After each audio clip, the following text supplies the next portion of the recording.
Today on Brian's Mobile One, we're going to address some questions that have been asked by Brian Montmini2 and several others. And that is, I want to get into doing mechanics at home. What tools, what specialty tools especially, do I need to have? So that's what we're going to talk about. So this is my daily use tool cart. This is what I go to on a regular basis. I use these sockets constantly. I use my DeWalt constantly, especially if you don't have an air compressor. It's a really nice tool to have. Then you got your Pry Bars. I've got Phillips screwdrivers of various sizes. I've got flat screwdrivers, and they're ready to rock. I don't even have to look, and I can get the right one. On the top, I've got Wobble Extensions, especially short ones to get access. These can be used in conjunction with the longer ones. Gear wrenches I use heavily. You want to make sure you have a mirror on the side. I have a bunch of different flashlights that I use just for detail stuff. Body panel knives, small screwdrivers, dental picks, a brush. You know, like if you have a Phillips screw and it's full of debris, you don't want to strip it out, so you get your dental pick out and you clear out the plus so that your screwdriver will interface with it. I've got Teflon tape. I've also got some vinyl tape, electrical tape. I got my pliers here. I've got my various wrenches in metric sizes so that I can break things loose. I use these because they've got the offset to them for awkward angles, things that you just can't get anything else on. I got some long ones with leverage that are metric, paper towels, keep things clean. These I use constantly. I can't talk these up enough. I cut mine. I use a cut-off wheel and I cut a line there and there so I can use them on hose clamps. On the end of the hose clamp that you have to pinch together. They're parallel no matter what the position is, which is really nice. And they're long, so they open up really big, and they also can be used for fine things. You can grab hoses and twist with them. You can hook on say a radiator hose goes to a radiator, pretend that's a radiator. You can grab behind around the hose, you know, even some of the bigger ones, and pull them off like a Chinese finger trap. Those are awesome.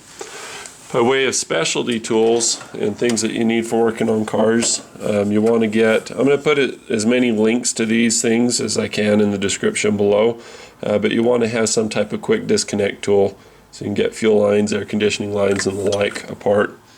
These are reverse Torx. It's not very expensive. It's like 15 bucks or so for a set of reverse Torx. They start with an E, like E16, E14, etc. They're metric sizes. Torx bits, or star bits as people call them. You want to have a set of those. And I also want the Allen wrenches. Go heavy on the metrics for modern cars. Get a mixed set, you know, with like 3/8 and 1/4 inch and that kind of thing. You know, just get something of each.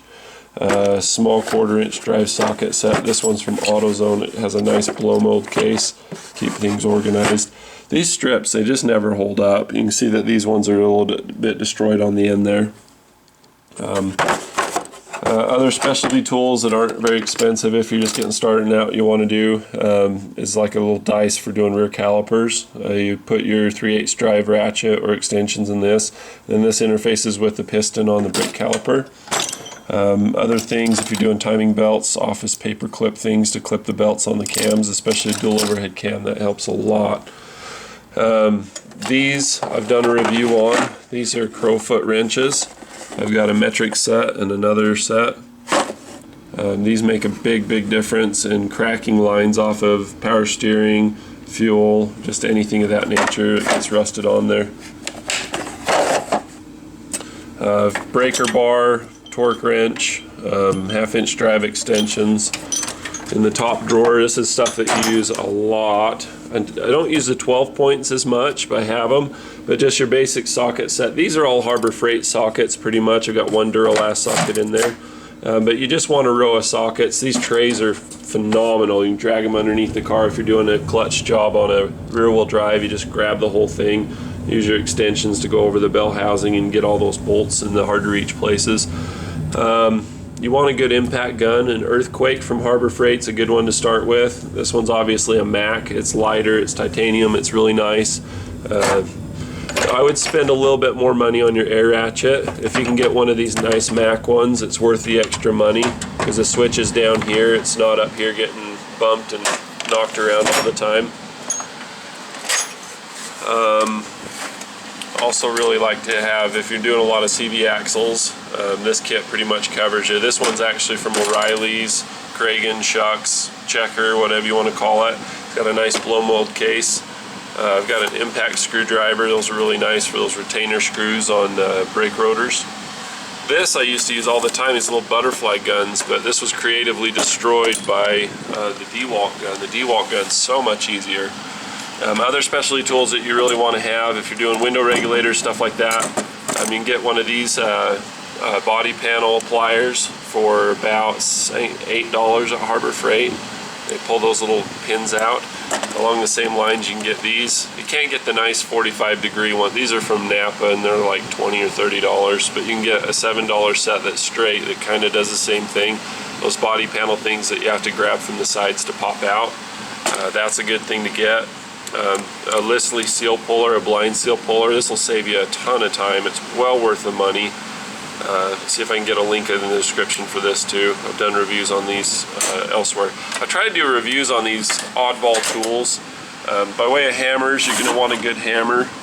This is a Cobalt one, about, I think it's a 3-pound, 4-pound sledge, 4-pound sledge.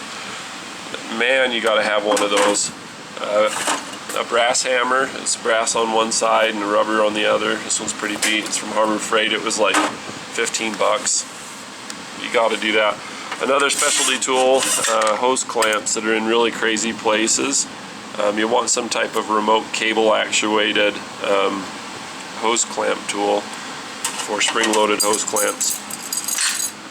Moving along, some other stuff you want to have, magnetic tool dishes, parts dishes. I put tools and parts in them. Freudian slip to just work there. You want to have something that you can do struts with, strut spring compressors.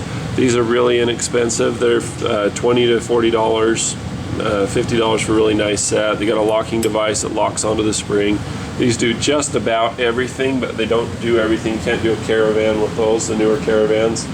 I never touch those anymore because I got this fancy $750 Strut Tamer Extreme. I use it a lot. There's different designs, but you want some type of strut spring compressor. Another tool that you just have to have is, see how much was this? I think it was $10. A bolt puller set from Harbor Freight. These are phenomenal. I mean, they just go and go and go and go. They fit a lot of different things. These are for harmonic balancers primarily, but they pull all kinds of stuff. Most all the other tools that you need you can rent, including those sockets for doing CV axles. But like I've got a brake caliper tool, I just keep them. I've got a really nice Mac flare set that's actually absolute junk. Harmonic balance puller, block tester. Another one that I really like that you can also get as a rental tool, you don't even have to buy, is a vacuum, like a little Mighty Vac, you know, for doing all kinds of evap stuff, or you know, any kind of vacuum switching that you need to test. Another inexpensive tool that you really want to get if you don't have it is it's called a Noid light, and you can get these at Harbor Freight or off the Mac truck or just wherever. Relay it, but this just basically tells you if you have injector pulse. That's a good way to tell if your no start condition is because of a, you know, say you don't get fuel, but you have injector pulse, you know, you don't have fuel supply. This tool can save you a lot of time. It's a great tool. Another one that you got to have is a Pitman Arm Puller. It's another rental tool. Like I rent them and I just keep them. That way I just have them on hand. That way I don't have to always, it just saves me time. You know, if you get busy enough, time's money, it's better to just hold on to them. There's more of the same kind of stuff. Snap ring pliers, I don't know that you can get these in a rental tool kit, but they're not very expensive. Like these Astro ones, they were really cheap. I think it's like 20 bucks. You got to have some kind of snap ring pliers. If you're just starting off, you have to decide what to get and what not to get. And Spanky here has a pretty good rule of thumb to go by for that. How do you know if you should buy a tool or rent it? If you have to use it, if you have to borrow it twice, buy it. So that's pretty good advice.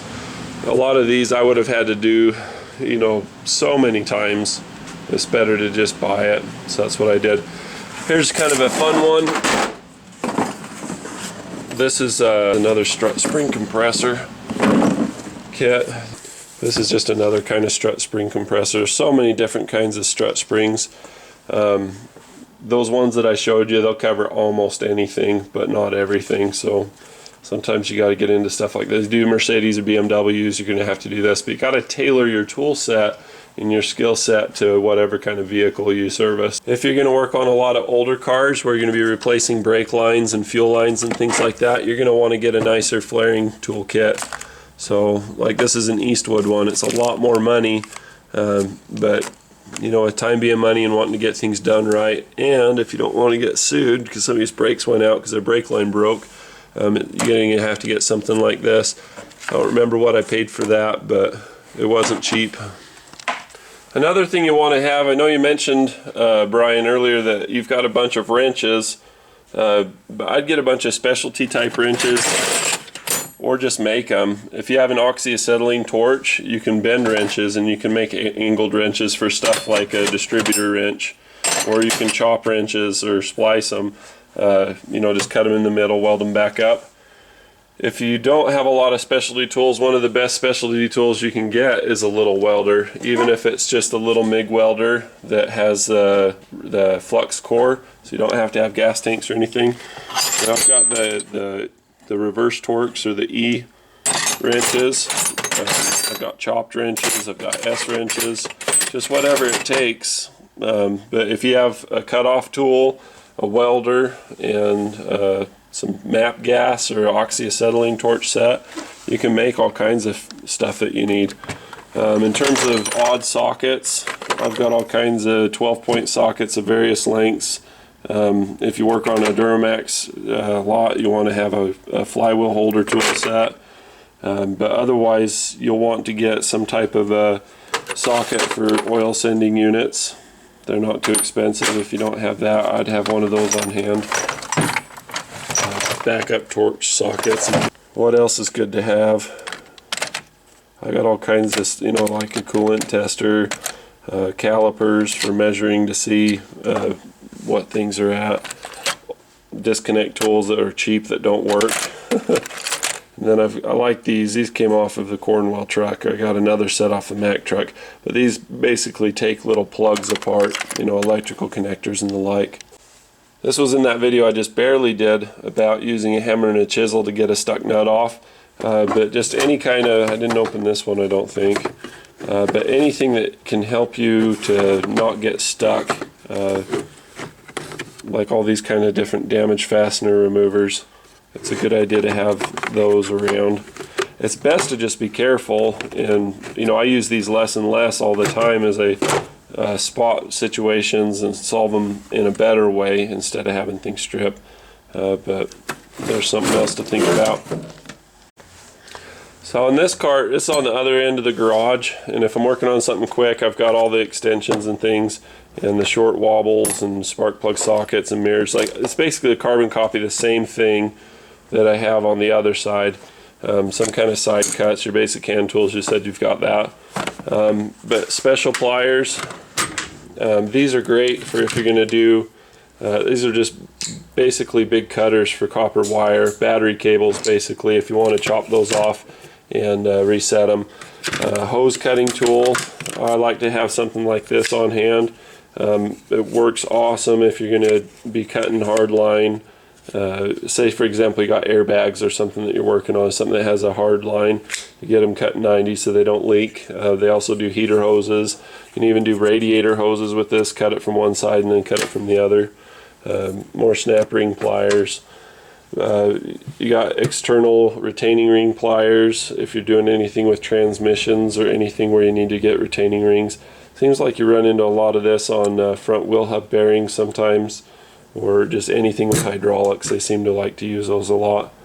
Hose disconnect tool, really long 90-degree pliers. It's really deep, hard to get to places. You've heard of the big freaking hammer. You got your big freaking pliers on hand. Rounded needle nose pliers. There's just all kinds of stuff like that. More hose clamp tools for crazy hard to access hose clamps, but usually most all of that's covered by your 90 pliers. You'd be surprised. Got all kinds of tools for getting into spark plug sockets. getting them off. There's another pair of pliers that does that. Tubing, bending pliers, you name it. There's all kinds of junk. What else? In terms of pneumatics, air chisel. I got a backup. These earthquakes, they just don't die, but you get nicer ones, and what do? I had a set at the dealership and a set of tools at home, so I've got 2 of them. Different air ratchets and stuff that I've had. Screwdrivers. Like I say, if you've got an oxyacetylene torch and a grinding wheel, there's no limit to the kind of tools you can come up with. This used to be a flathead screwdriver, and now it's this. Got another impact driver.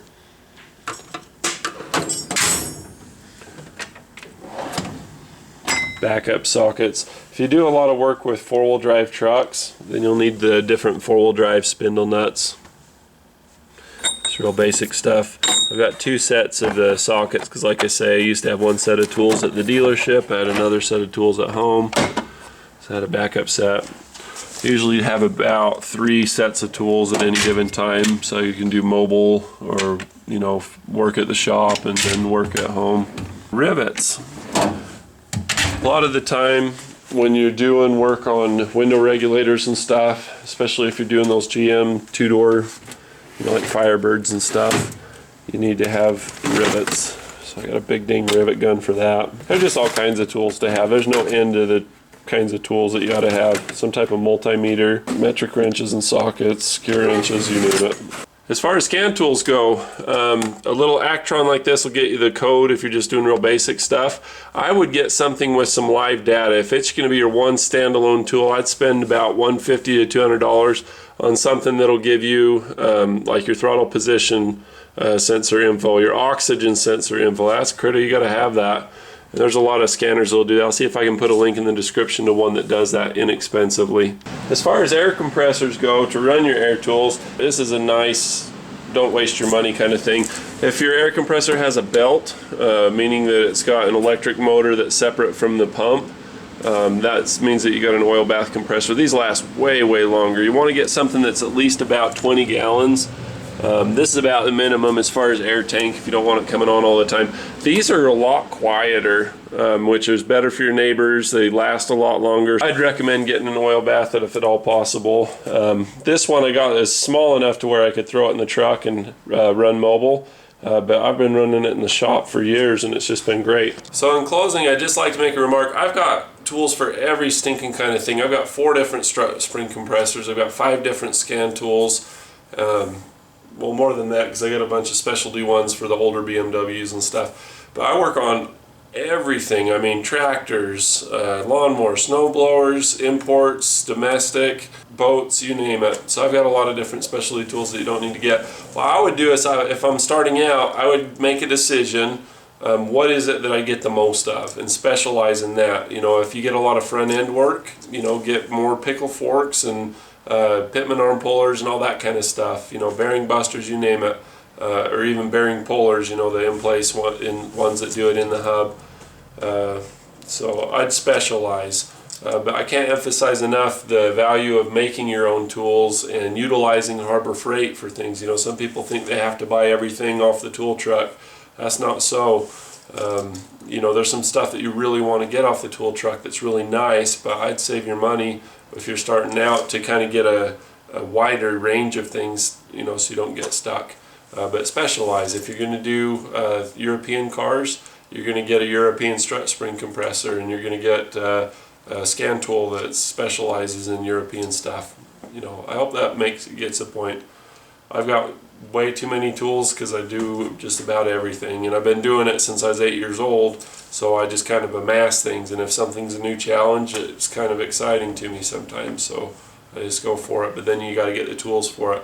Oftentimes what I've found is that, say you get a job, you bid it, and say it takes a special tool, sometimes it's within your budget or reason to buy the tool, even if it's just for that job, because some things pay well enough to where that's reasonable. Thanks for watching. Be sure to click like, subscribe, and comment in the comment section below. And be sure to check out Spanky's channel, D6 Spanky. Yeah, do that.